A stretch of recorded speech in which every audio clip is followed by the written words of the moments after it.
주민 여러분, 한국에서 가장 유명한 프랑스 와인이 뭘까요? 아마 와인을 잘 모르시는 분들도 이 와인은 한 번쯤 들어보셨을 텐데요. 마트에서 와인 장터를 할 때마다 가장 인기 있는 프랑스 와인 중 하나고 1970년대부터 한국에 들어온 최초의 그랑크리 와인 중 하나로 지금까지 사랑받고 있는 보르도 와인입니다. 신의 물방울에서 승리의 와인으로 소개되며 한국에서 선물용으로 인기가 많고 영국의 텔벗 장군 스토리와 히딩크 와인으로 지금까지 유명세를 타고 있는 바로 오늘의 샤또 딸보입니다. 샤또 딸보는 보르도 메독 지역 생줄리앙 마을에 위치한 그랑크리 클래스의 4등급 와인입니다. 18세기에 시작된 샤또 딸보는 20세기 초 소유주가 딱 한 번 바뀌었는데요. 현재 샤또를 이끌고 있는 꼬르디에 가문은 원래 알자스 로렌 지역 상인이었는데 보르도에 정착해 네고시앙을 하다가 직접 와인을 만들고 싶어 샤또 딸보를 인수해 4대째 내려오고 있습니다. 꼬르디에 가문의 샤또 딸보 사랑은 정말 남다른데요. 상속세 등의 큰 자금이 필요하거나 세금을 줄이기 위해 포도밭 일부나 지분을 매각하는 다른 곳과는 달리 꼬르디에 가문은 소유하고 있는 다른 샤또를 팔아서라도 이곳 딸보만은 지킨다고 하네요. 그랑크리 클래스의 2등급인 샤또 그휘올 라호주도 꼬르디에 가문 소유였지만 딸보를 지키기 위해 97년에 매각했다고 합니다. 샤또 딸보 이름에 대해서 또 얘기를 안 할 수 없는데요. 백년전쟁 막바지에 영국의 텔벗 장군은 보르도를 지키기 위해 영국에서 대규모 군대를 배에 실어 메독에 상륙합니다. 그리고 배가 잘 보이는 언덕에 군대를 주둔시키는데 바로 그 주둔지가 지금의 샤또 딸보 자리였습니다. 이후 생테밀리옹 근처에 있는 까스티옹에서 프랑스군과 백년전쟁 최후의 전투가 벌어지는데요. 이곳에서 영국이 패하고 보르도가 프랑스에 넘어가면서 백년전쟁이 끝나게 됩니다. 이 전투에서 텔벗 장군이 전사하는데 와인을 많이 마셔 취한 상태로 전투에 임했다고 하면서 보르도 와인이 아니었으면 지금도 여기는 영국 땅이었을 거라고 직원분께서 믿거나 말거나 농담도 하시더군요. 어쨌든 전쟁 이후 영국군이 주둔했던 이 장소를 계속 딸보로 부르다가 와이너리가 생기고 이름을 샤또 딸보로 짓습니다. 당시 보르도 와인의 주 고객이 영국이라서 마케팅 측면에서 전쟁 영웅이었던 텔벗 장군 이름을 썼다고 합니다. 그래서 현재까지도 샤또 딸보 로고를 보면 영국과 프랑스 왕실 문양이 다 들어가 있습니다.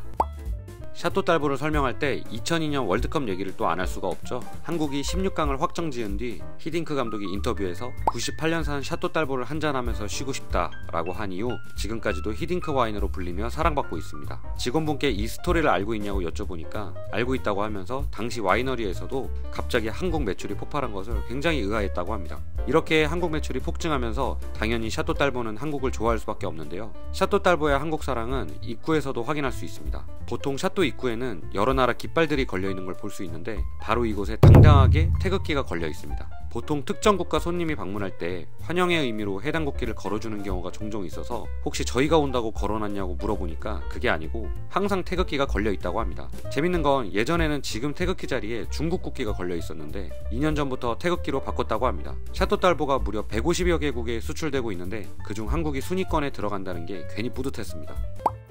가장 먼저 포도밭으로 갑니다. 샤또 딸보는 총 110헥타르라는 엄청난 면적의 포도밭을 소유하고 있습니다. 따로 떨어진 밭 없이 샤또 건물을 중심으로 하나의 큰 블록으로 되어 있고 23m 높이의 낮은 언덕에 위치해 있습니다. 보르도 좌안의 중심인 생줄리앙답게 까베르네 소비뇽이 주로 식재되어 있고요. 화이트 품종도 5% 정도 식재되어 있습니다. 샤또 딸보가 화이트 와인을 생산하는 배경에는 또 재밌는 얘기가 있습니다. 1918년 샤또 딸보를 인수한 꼬르디에 가문은 앞서 말씀드린 대로 알자스 로렌 지방 출신인데 이 지역은 화이트 와인으로 유명한 곳입니다. 본인들 고향의 와인을 그리워한 가족들은 본인들이 마실 목적으로 화이트 품종을 식재하고 생산하기 시작합니다. 20년 정도 자체 소비를 하다가 주변의 요구에 의해서 생산량을 점점 늘리고 판매를 시작하는데 이는 메독 지역에서 상업화한 첫 화이트 와인이라고 합니다. 바로 앞에 보이는 꽃밭은 작년까지 80년 된 포도나무가 있던 곳이라고 하는데요. 새로운 나무를 심기 전 토양 컨디션을 회복하기 위해 꽃을 심어놨다고 합니다. 이곳에는 내년에 새로운 포도나무를 심고 10년이 되기 전까지는 세컨와인인 꼬네따블 딸보를 만들 때 사용할 예정입니다. 양조실로 들어갑니다.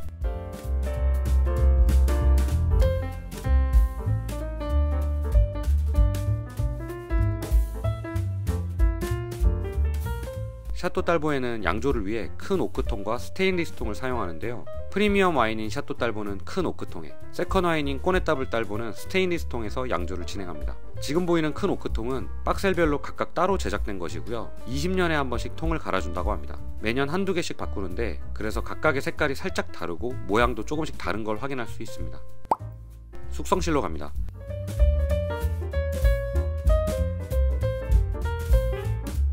샤또 딸보는 새 오크통을 60% 사용하고 12에서 14개월 숙성합니다. 와인의 복합미를 위해 12개 오크통 회사에서 총 30종류의 다른 오크통을 사용하고 있습니다. 꼬네따블 딸보는 새 오크통을 20% 정도 사용하고 동일 기간 숙성을 진행하고요. 두 와인 모두 다 4개월간 품종, 박셀별로 따로 숙성한 후에 블렌딩을 하고 다시 10개월 정도 숙성하고 있습니다. 블렌딩 작업에는 보르도의 유명 와인 컨설턴트인 데은원쿠우가 참여하는데, 이분이 참여하기 시작한 2009년부터 샤또 딸보의 퀄리티가 확 높아졌다고도 얘기하고 있습니다.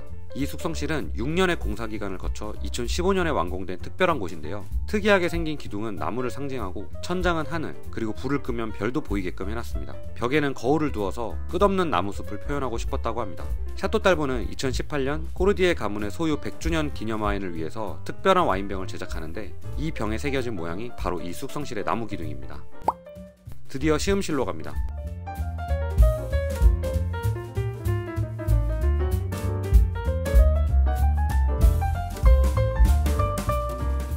이날 두 가지 와인을 시음했는데요. 샤또 딸보 2014와 꼬네따블 딸보 2014입니다. 먼저 꼬네따블 딸보를 보면 꽤 나이가 든 모습이고요. 향에서도 버섯, 젖은 낙엽, 가죽 등의 향에 과실이 좀 가미된 느낌이었습니다. 시음 적기가 살짝 지나고 있는 듯 했지만 그래도 나쁘지는 않았습니다.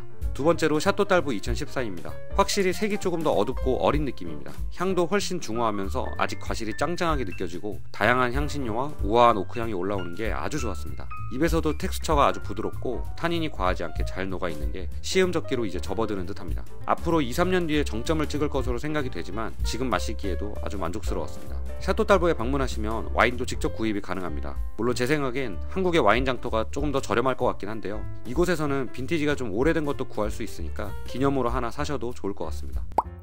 오늘 이렇게 샤또 딸보를 한번 둘러봤는데요. 한국에서 인기가 많은 와인이라 그런지 괜히 더 친숙하게 느껴지고 투어 프로그램도 나름 잘 돼 있어서 보르도에 오시면 한번 방문해 보시기를 추천합니다. 그럼 오늘 영상은 여기까지고요. 재밌게 보셨으면 구독, 좋아요 꼭 부탁드립니다. 그럼 다음 영상에서 보아요.